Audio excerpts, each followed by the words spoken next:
આજથી શહેરના આંગણે senior women's T20 cricket tournament knockout મેચનો પ્રારંભ કરવામાં આવ્યો છે। વર્ષ 2022-23ની ક્રિકેટ સિઝનમાં Chennai super king practice under 19 Cooch Behar trophy under 19 women's one day trophy CK Naidu ટુર્નામેન્ટના સફળ આયોજન બાદ હવે તારીખ 28મી એપ્રિલ ગુરુવારથી સિનિયર વિમેન્સ T20 ટુર્નામેન્ટનો પ્રારંભ થવા જઈ રહ્યો છે।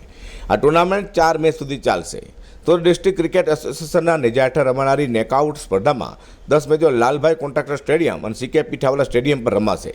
વિમેન્સ T20 ટુર્નામેન્ટમાં 7 ગ્રુપ વચ્ચે રમાયેલી મેચોની ટોપ 11 ટીમ મુંબઈ, ગોવા, બરોડા, રેલવે, હિમાચલ, નાગાલેન્ડ, મહારાષ્ટ્ર, ઓડિશા, ઝારખંડ, હરિયાણા અને કેરળ ટીમમાં ભારતીય મહિલા ક્રિકેટની ખેલાડીઓ મિતાલી રાજ, સ્મૃતિ મંધાના, સૈફાલી વર્મા, જેમિમા રોડ્રિગ્સ, યાસ્તિકા ભાટિયા, હરલીન દેઓલ, પૂનમ રાઉત, સ્નેહ રાણા, રાજેશ્વરી ગાયકવાડ, પૂનમ યાદવ, માનસી જોશી, અરુંધતી રેડ્ડી, રાધા યાદવ, નુઝહત પરવીન, હેમલતા ડી, મેઘના સિંહ, મોના મિશ્રામ, એકતા બિષ્ટ, રેણુકા સિંહ અને અન્ય ખેલાડીઓ રમતી દેખાશે। પ્રથમ મેચ સવારે 8:30 કલાકે તથા બીજી મેચ સાંજે 4:30 કલાકે રમાશે। અઝર કુરશી સાથે પ્રકાશવાળા।